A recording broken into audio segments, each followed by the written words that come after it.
Got a tight psoas. I'm gonna show you 3 exercises to fix it. All you need is a kettlebell and a resistance band. So first thing we're gonna do is we're gonna go into an active rest position. So you can bring your feet up onto a block if you've got one, or a couch or a bed or anything to elevate the legs.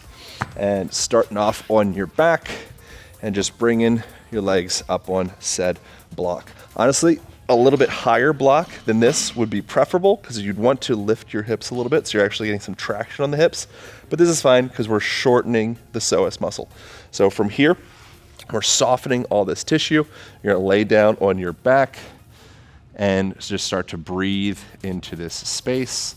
Feel the sacrum flattening out, the SI, the sacroiliac joints, starting to elongate and soften. Just bring that breath down low into the abdomen and into the back. Take a few breaths from this position. And then you can start to work more actively, doing some myofascial release within the muscles in and around the psoas, including the psoas. And so you're gonna drop a kettlebell. This kettlebell might be a little heavy for some people. For me, I kind of like it. And you're just gonna you're gonna start off just on the inside of the hip bone here, the ASIS, anterior superior iliac spine, and you're going to just find that little bony protrusion there and just boop, roll the kettlebell slightly medial or inside of that towards the belly button.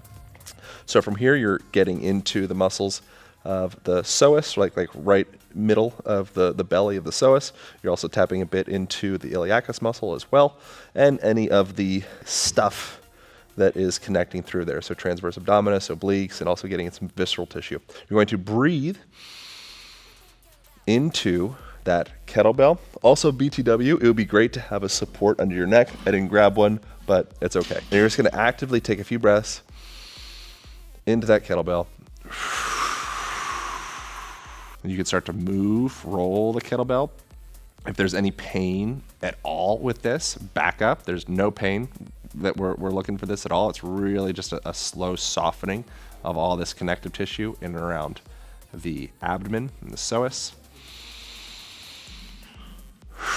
Actively breathing into the kettlebell, feeling that breath into the low back. And then you're just gonna find any place that feels tense, feels dehydrated, feels a little gunky in there, and just use the feedback from the kettlebell to breathe into that space and soften that space. And you're gonna do the same thing on the opposite side. Next thing we're gonna do is we're gonna do the complete opposite of that. And we're gonna get active. If you have a chronically shortened psoas muscle, very likely you have chronically inhibited glutes. So now we're gonna do the opposite motion of what we're doing when we're sitting in chairs all day long, which is this. And we're gonna go into activating this whole posterior chain. So what it's gonna look like, you're gonna bring your feet up on the couch, bed, or block, and you're going to keep the ribs neutral. So they're gonna be slightly tucked down towards the hips, and you're gonna bring your hands down to the ground, and you're going to actively drive your hips up towards the ceiling. You can point the toe, make it pretty if you'd like, and then slowly dropping your hips down. And then, so as I'm coming up through this motion, I'm not flaring my ribs, blowing my ribs out. I'm keeping my spine neutral while I'm working on actively hinging through the hips. So I'm not flaring the ribs, keeping the ribs neutral, and driving up, really closing the space in this posterior chain, dropping down, ribs stay neutral. On exhalation, driving those hips up, back down. You're gonna go through about 12 reps on each side. At home, I'm gonna go through about 4 reps here just to show you. So 12 reps total, keep the ribs neutral, really activating, feeling that through gastrocs, soleus, hamstring, glutes, erectors. The whole posterior chain is firing in this motion, on the opposite of what you're doing when you're sitting your butt on a chair.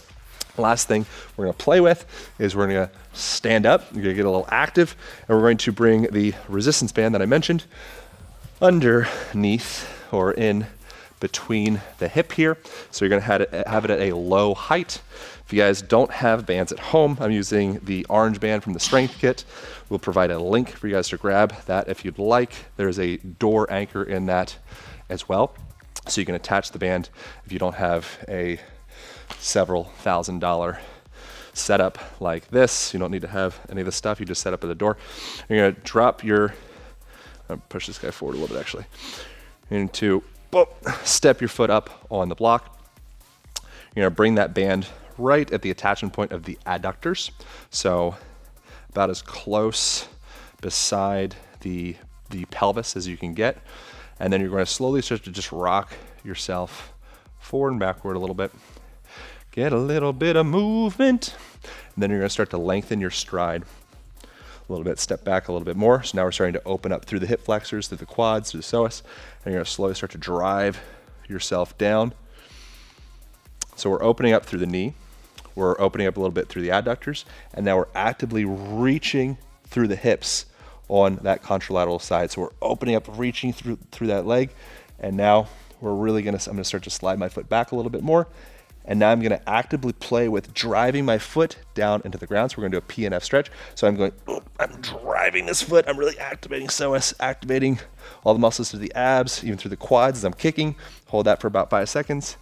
2, 1, 0, and then reach that leg longer. Keep the ribs tucked. I'm starting to even rotate through a little bit, almost like I'm mimicking like a sprinting position. Whoop. Don't get pulled back by the band, fall down like I just did. Really be active in this position. Strong, strong, strong, strong, strong. Now I'm gonna drive that foot down to the ground again. Drive, drive, drive. So I'm trying to kick through the ground, kick, kick, kick, kick, kick, and turning all these muscles on through the psoas, through the quads, through the rectus abdominis. And then 5 seconds holding that, and then relax. Now I'm lengthening, reaching that leg long, getting some rotation through here. And one more time, kick, kick, kick, kick, kick. 5, 4, 3, 2, 1, and then lengthening through that hip and coming out. So that's it, that's all. 3 exercises. Passively working through that active rest position, doing a little mobilization with the kettlebell, going into the bridge to engage the reciprocal muscle group that was probably inhibited, being the glutes, and then finishing with that little lunge action and the banded distraction. If you got any questions, leave comments below. I'll get you back there. Subscribe. Enjoy your psoas. Enjoy your life. That's it.